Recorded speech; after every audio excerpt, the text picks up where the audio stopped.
Okay,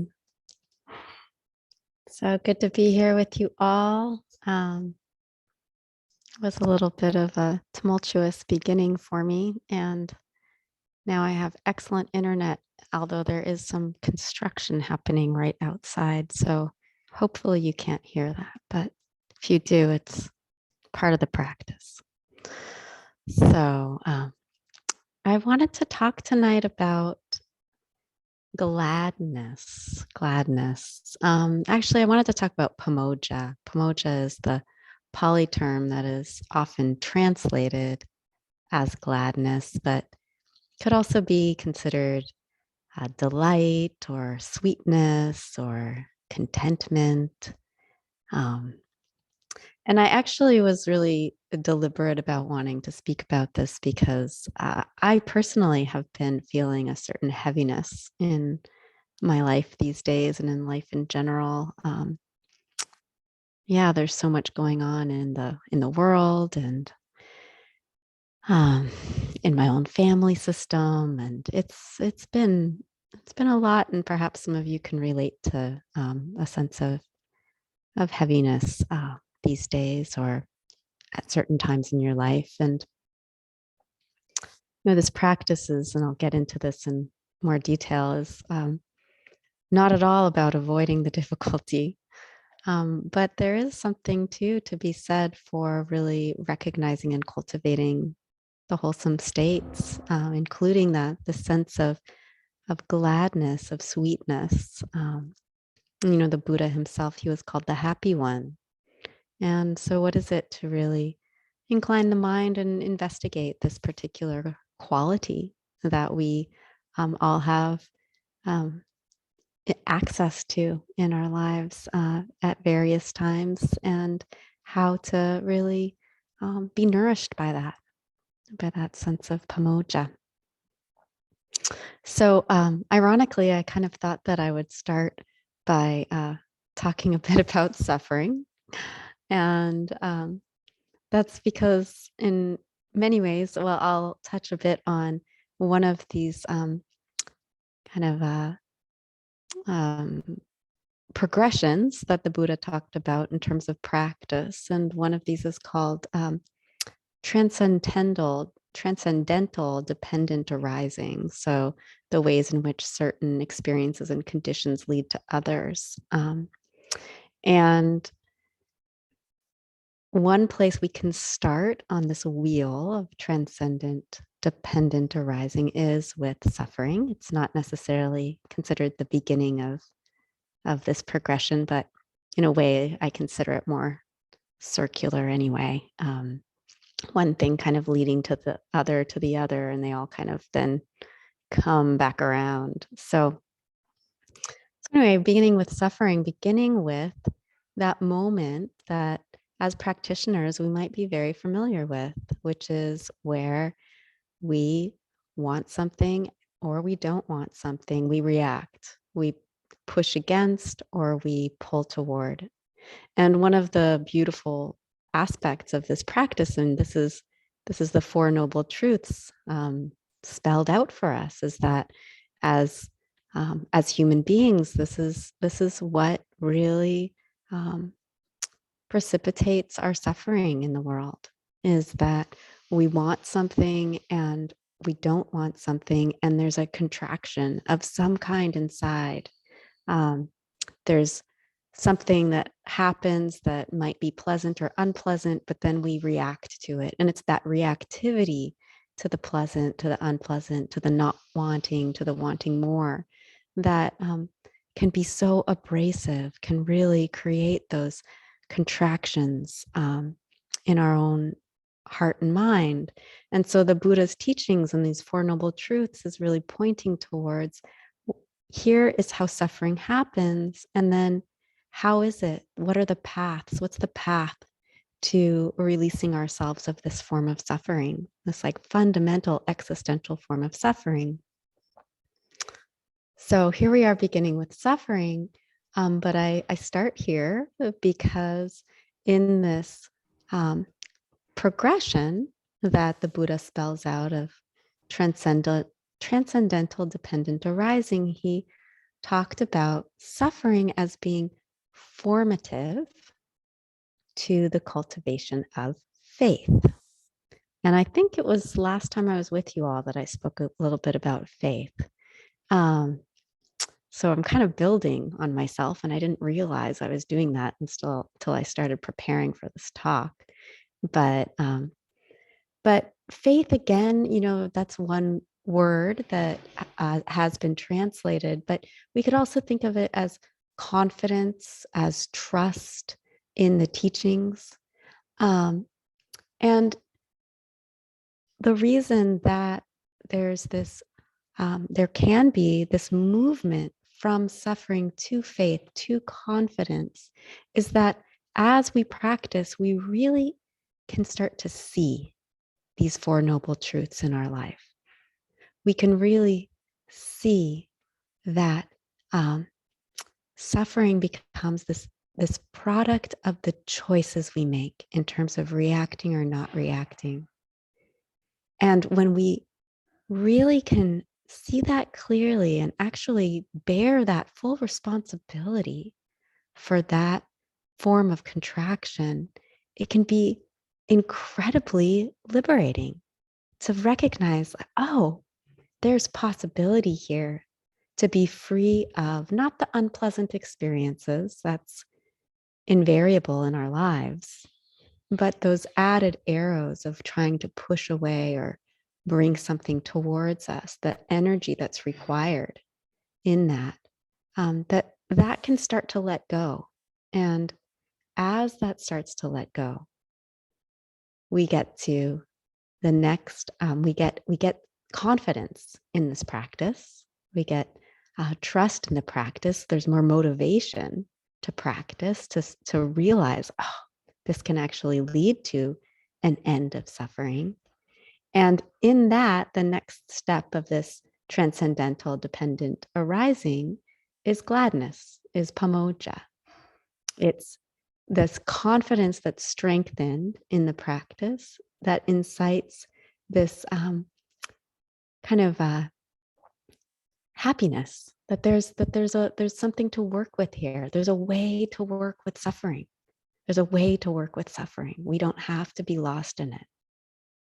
So that's my little segue from suffering into this confidence. I think it was Bhikkhu Bodhi who talks about faith as a sort of leaping forward. It's like when a yogi, a practitioner, sees the possibility here, and sometimes even in seeing that the hearts of others have been set free. The people we find so inspiring, the Dalai Lama, perhaps our teachers. There can be a kind of leaping forward into the practice. And that leaping forward, that settling in, that taking refuge can lead to this kind of sweetness, this gladness, this happiness.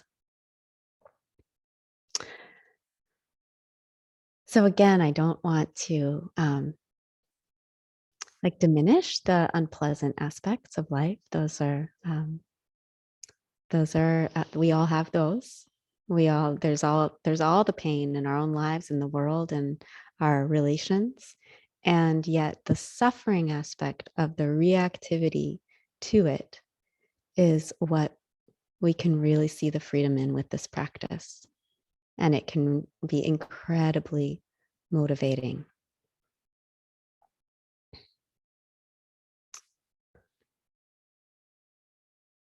So the transcendent dependent arising origination actually leads us all the way to awakening. The description is the suffering leading to faith, the faith leading to gladness, to this pamoja, gladness leading to joy, which leads to contentment, concentration, and then all the way to suffering. So there's this whole kind of cascading series of uplifting emotional states, experiences, properties that really are, again, they're precipitated in suffering. I think that's actually quite beautiful in a way.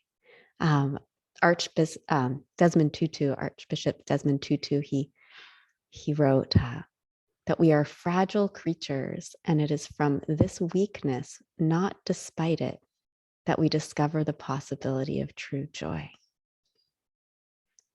Now, we're fragile creatures. It's from this weakness, not despite it, that we discover the possibility of true joy. Now, it's really being open to the pain, to the suffering in life that gives us this capacity, this enhanced capacity to be with the fullness of the present moment, where that gladness that leads to joy, that leads to contentment, can really start to um, get planted as seeds. And the witnessing of that is required.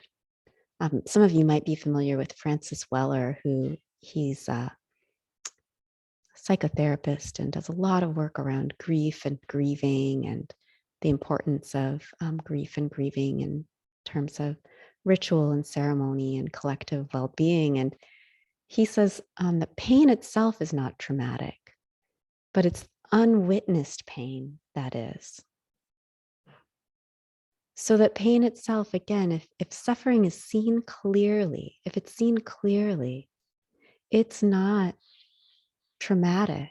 But if it's not witnessed, if it's not held, if it's not if there's not the capacity to be with it, simply be with it, but a sort of navigating to try to get out of it in some way or bury it or not acknowledge it, that is what he describes the trauma. That not opening to suffering is actually living in denial and avoidance. And again, that's not that sense of kind of true contentment.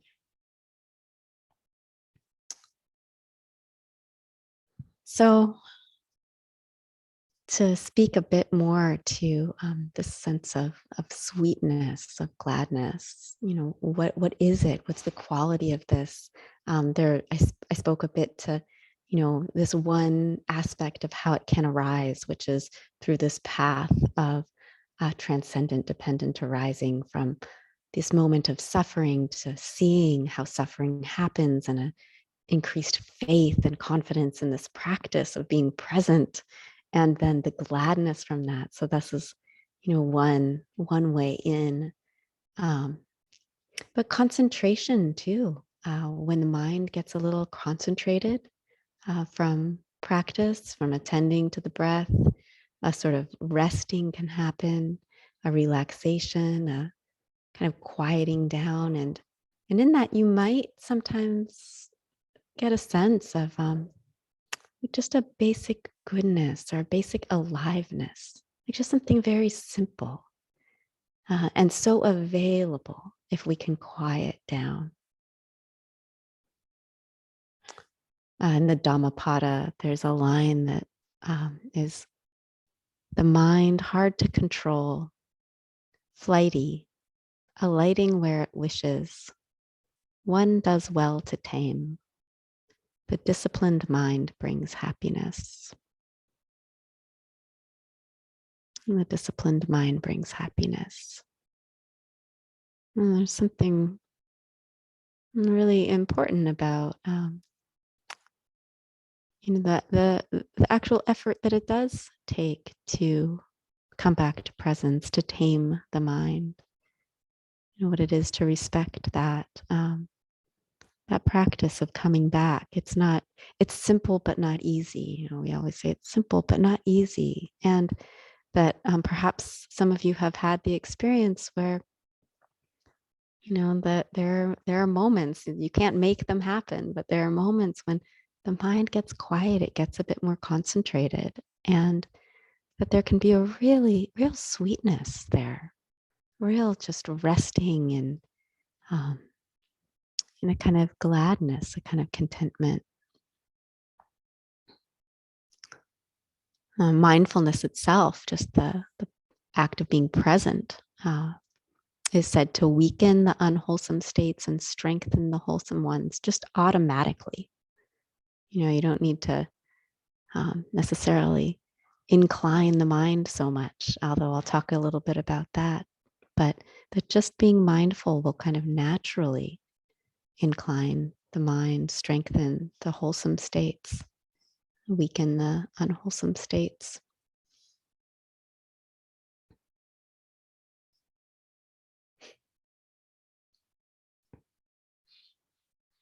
Wondering if I should tell this story right now or not. Um,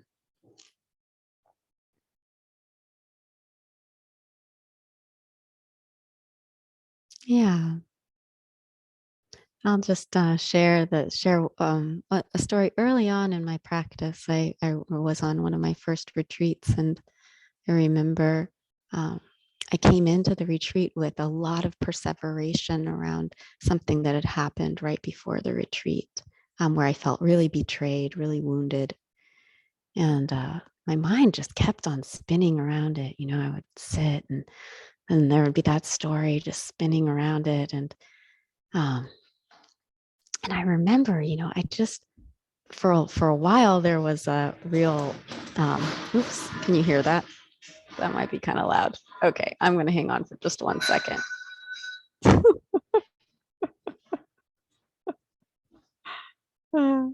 um, and so anyway, it would keep coming up like a spinning, and I could feel my whole system clench around it, and there was just the pain in it, the pain of that story. And I did my best to try, of course, to not think about the thing or push it away when it came. But it's like the more that you resist, the more it persists. So finally, I just surrendered, and it was like the story would come, and I would feel the pain of it, and I'd even have a little term. I would go, ouch. Every time it would be like, ouch, ouch. Like I'd go through the spin, ouch. And then this is the example that I'm giving for mindfulness just working on its own, without you having to have much agency around it. That I don't know how loud this is in the background for you all. I'm really hoping it's not as loud as it is for me, but um, apologies if it is. And that that one day it was like, I don't know, maybe a week into the retreat, I felt the mind start the story. And then it was like, it just let it go. It was, and the way that I made sense of it later was that my whole awareness just started to see like, oh, this hurts. Oh, this hurts. Oh, this hurts. It saw it enough because I was there for the pain of it without pushing it away. I was just, how this hurts enough times that wisdom kind of just stepped in on its own, wisdom or grace or whatever it is. But and it just let it go, and it didn't come back again. It was just done. um, and I think that really is the example of mindfulness as weakening the unwholesome states and strengthening the wholesome ones just automatically. uh, yeah. So concentration, mindfulness as really being one doorway to this kind of gladness, this kind of contentment, the sweetness. And another one, being kind of like a delighting in the journey. So, what is it to really kind of hold a sort of curiosity and openness and in this practice? And again, this can very much be precipitated by that sense of confidence or trust or faith that might arise once we start to really see things more clearly. But there can be this, way of delighting. And I think of the Einstein quotation where he said, I think it's something like this. I have it written down this way, but it might be a little bit paraphrase. that there's two ways of going through the world. One is seeing nothing as a miracle, and the other is seeing everything as a miracle. And when we can bring our attention to the world, with that real bareness, there can be these qualities of wonder, of awe, mystery, of this unfolding of experience. I've had times where I've just gone on walks. I do a lot of walking meditation, and especially in nature, I find that really helpful for me in so many ways. And I can sometimes just get into the whole act of walking and be just amazed at this body that knows how to stay balanced on 2 feet, like 2 legs. They're, and you can lift one foot up and then you're just on one foot for a while. Like, how does that work? And then the next foot kind of takes over. And I mean, everything that we really can bring our attention to with detail, with curiosity, there can be a kind of wonder in it. And then the same with just being in nature. It's like, how does a flower produce that kind of color? Like, how does that happen? The hound's tongue are starting to bloom up here, and they're so bright blue. I mean, it's just a mystery. It's a wondrous mystery. Actually, Francis Weller, again, who does so much work with the darkness, really, with being with the grief, with the shadow of our experience. He describes a really important balance as the being astonished by beauty, like what it is to be really astonished by beauty. And so again, this is there's the concentrated mind, there's the delighting in wondering in practice and what it is to be present to the world, be alive in the world. And then there's also what it is to take a gladness or delight, or again, sweetness, whatever word really works for you, in integrity. Like, one of the the core trainings of Buddhism are threefold. There's ethics, and there's meditation, and there's wisdom. And ethics is really seen as the ground upon which we practice. And that that this recognition of not of ceasing to do intentional harm. Like, I think sometimes those of us in these kind of sanghas take that for granted a little bit, that we're not that I'll just assume, and I don't think it's a faulty assumption. I would assume that none of us in this group would want to inflict harm on another, that we would not want to intentionally harm another. And that's not every human would have that predilection. And to really reflect on that, like to reflect on this desire to not harm, it can be really like a source of gladness, of happiness.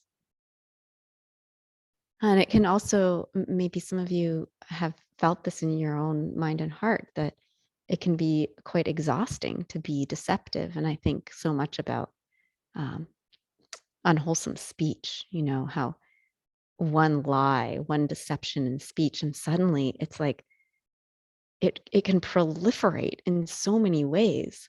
I just got spotlighted. I'm going to change that on my own self. There we go.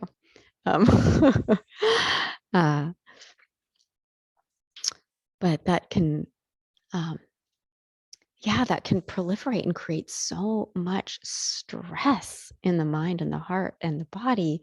I remember there's this isn't actually a story from my own life, which feels a little unfair. I'm sure I could find one, but Sharon Salzberg, a meditation teacher who founded IMS on the East Coast, co-founded, she talks about how when she and her, fellow Dharma practitioners were all young and traveling to India to practice, one of them lied to her mother because her mother was so worried about her going to India alone that she said that her husband was actually coming with her when he wasn't. So there was this whole kind of proliferation of lying that took place because her flight got delayed. And so then her mother ended up calling a friend who didn't know that that lie had been in place and said that her husband was somewhere else. And, then they had to do all these phone callings to this person to, if the mother calls, tell her that the husband just came back a couple days early, just exhausting. And finally they realized, what was going on and how stressful it was. And they just, all of them decided, like, we can't hold this up anymore. We can't hold this whole fabrication up.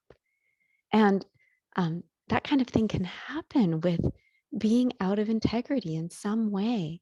It can just exhaust us. So, this bliss of blamelessness, the Buddha talked about this bliss of blamelessness. And, what is it to really take refuge, gladness that we're, that might be absent for us. The Buddha actually talked about 4 kinds of happiness that could be achieved by a lay person. And the 4 are ownership, enjoyment, the freedom from debt, and the happiness of blamelessness. And he says that the bliss of blamelessness, while seeing things clearly, the wise one knows all kinds of happiness, but the other is not worth a 16th part of the bliss of blamelessness. So the happiness of enjoyment, the happiness of ownership, of being free from debt, those are all fine happinesses, sources of happiness, but they're not worth a 16th part of the bliss of blamelessness. So really this delight and integrity in what it is to refine that, and that being the ground of our practice, as important as the meditation, as important as the qualities of wisdom, ethics. It's right there.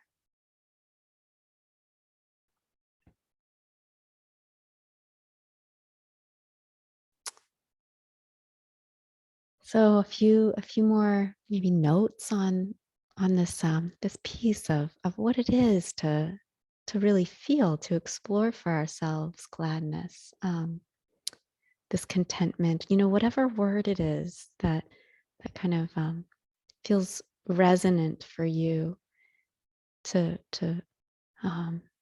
savor that, to, when it comes, or even when it doesn't come, to incline the mind, to really invite the mind to recognize the desire to not harm.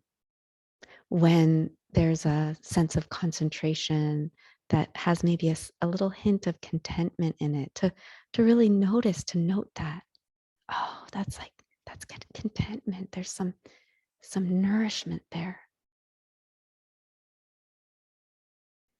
And what it is to turn towards the feelings. So turning towards all the feelings, the suffering, the discomfort, the pain, all of that.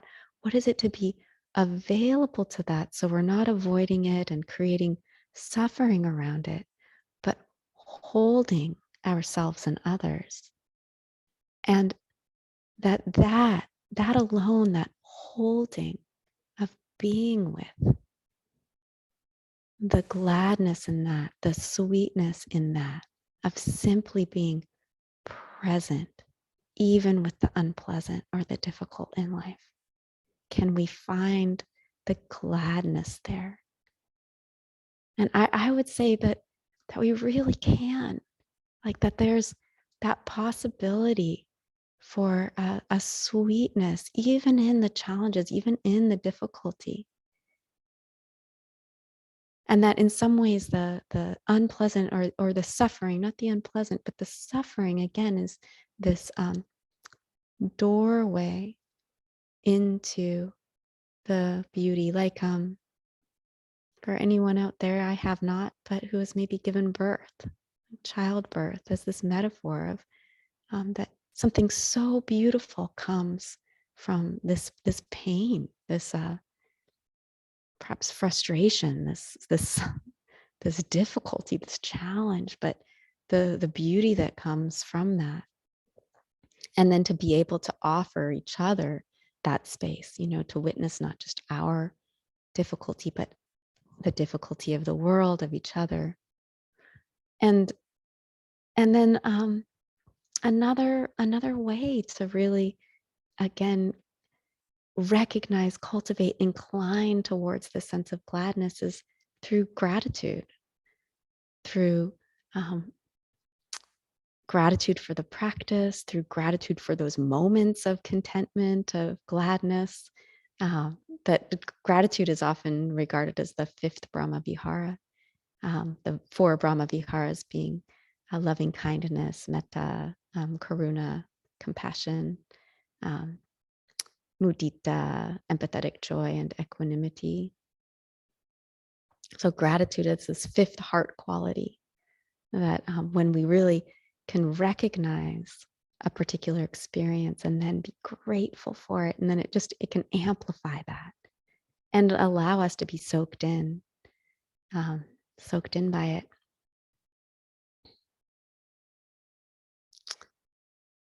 So let's see if there's anything else I want to say here.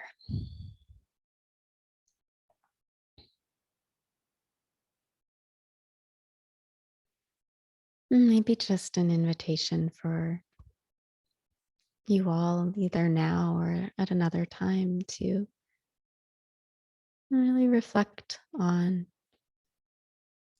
moments in your life that suffering has led to a deepened sense of faith in what's possible and the practice, perhaps, in your own capacity to be present in your own resilience. Or suffering leading to a greater sense of refuge, of being held in something greater. And then from that place, is there a sweetness? Is there a gladness? Is there pamoja? And seeing if you can get familiar with that, get acquainted with it, because it can be subtle and yet it can be so deeply, deeply nourishing. It can be really a well that we drink upon.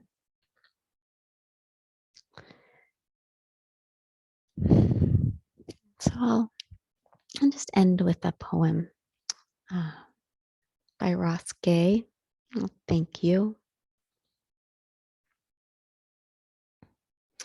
If you find yourself half naked and barefoot in the frosty grass, hearing again the earth's great sonorous moan that says, you are the air of the now and gone, that says, all you love will turn to dust and will meet you there. Do not raise your fist. Do not raise your small voice against it. And do not take cover. Instead, curl your toes into the grass. Watch the cloud ascending from your lips. Walk through the garden's dormant splendor. Say only, thank you. Thank you.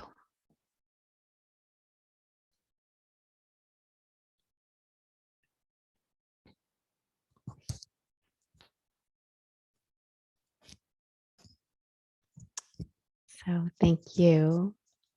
And I think we do have time for some comments, questions. So yeah, not as much as I like to leave, but enough for anyone who might want to share.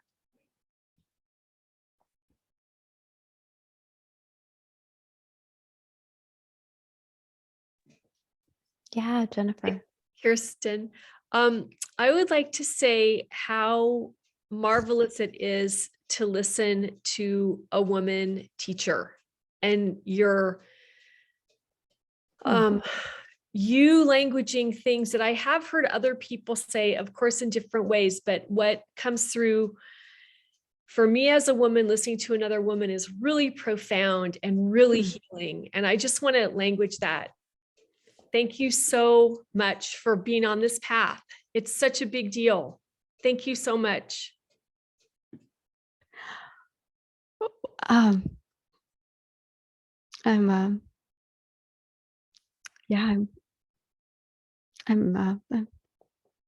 touched. Thanks. Yeah, I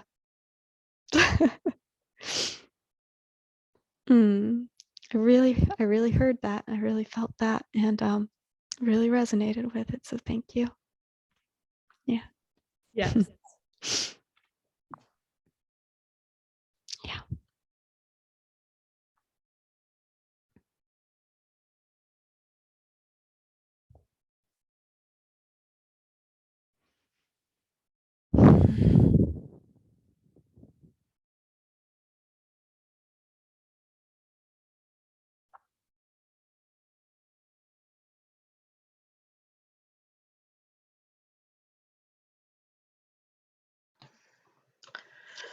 Kirsten, I'm still kind of digesting what it is that this talk was bringing forth. And so it's a little tough to kind of bring anything out right now, but it just, the part around the suffering,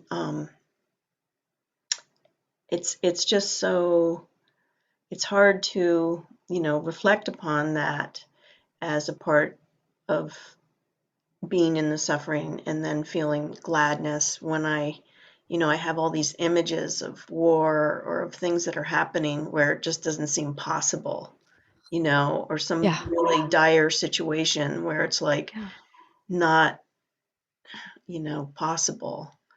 And so I know that you can't kind of put it on top of anything and just say this is a antidote or a salve or but it just seems so powerful right now to even contemplate that idea. Yeah. Well, it's such this is such a deep inquiry for me. So I appreciate like just all of your generosity and allowing me to explore with you, because I run this Buddhist eco chaplaincy training program, which is just, we're opening constantly our hearts and our minds and our eyes and to the suffering in the world. And it's like, wow, what is it to be with that magnitude of suffering and have that capacity and remember, like, oh, the Buddha was the happy one. The Buddha had an open heart, an open mind, and so he was experiencing as much of that pain as we all are, and he was the happy one. Like, what is that? How do I make sense of that? So for me, a lot of it is just navigating that in my own experience and recognizing the times of being with suffering and the surrender that can happen in my own experience, where the that deep equanimity of the compassion being stronger than ever, the desire for the end of suffering to be so strong, and yet this sense of, oh, this is how it is right now. And like that, this is how it is right now. And the freedom I feel in that, I can feel in that. That's where that transcendent, dependent arising, I can taste it, the freedom. And then this just plunging into this practice, like this is the way that I do this work in the world. And then that sense of like, of pamoja, like, oh, okay, there's something here like that can keep me from being too taken up by that, by the darkness, the shadow. Not that, and not to avoid it. I mean, this again, it's like this is you can tell this is something that just gestating in me, and maybe I'll keep having evolutionary conversations with you all about it over the years. But it feels, in our times right now, I feel like this is the heart of what our practice is asking us to do. Like, I just is how to be with these challenges, because I don't see them resolving anytime soon. In fact, I see them accentuating. So how does our practice serve us in really keeping us together and loving one another and holding one another in what's possible, this ultimate freedom of what's possible. So yeah. Thank you for that. Thank you for bringing it in, because there's really not a lot of ways to be with the level of suffering that's existing No. in a lot of personal suffering in people, as well as in the larger picture of climate change, the war, and just the humanity. It's just, oof. Yeah. Francis Weller talks about this as an initiation, this time of initiation of how we open to this shadow together, and to continue to be astonished by beauty, and in love with ourselves and each other, and reminded of the mystery of this world that we really just don't know. Like, we can continue to be astonished, and yet this necessity of having our eyes wide open, and grieving, and acknowledging, and standing up in solidarity. So it's like the paradox of practice that happens in the individual mind and heart, just like unfolding through the world. I see in the world. Yeah, it's like this bodhisattva practice. Yeah. Thank you. Yeah, thank you. I feel like I just talked a lot and didn't allow a whole lot of It's sharing. really, really helpful, actually. Thank you. Yeah. I think that to honor your time, unless there's someone that really wanted to say something that would feel incomplete if you don't. Okay. And then I'll just dedicate the merit. So inviting you all to settle into this moment, connecting with the space of your heart, whatever has been kindled there. Just simply wishing yourself well.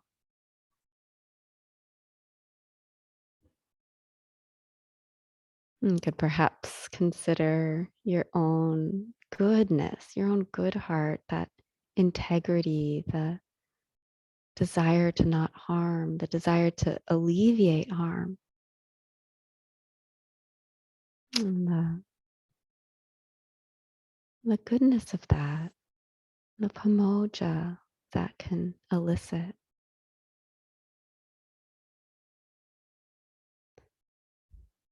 Sending blessings to everyone here tonight.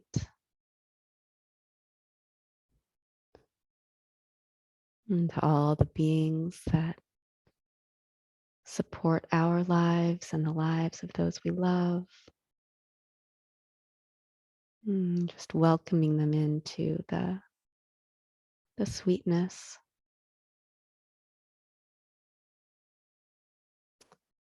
and extending the energy of our hearts to meet all beings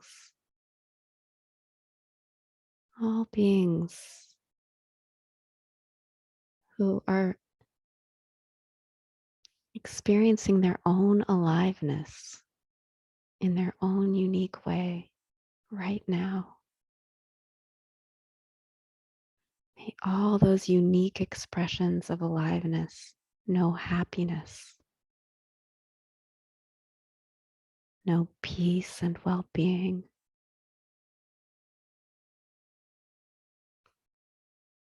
Know true freedom.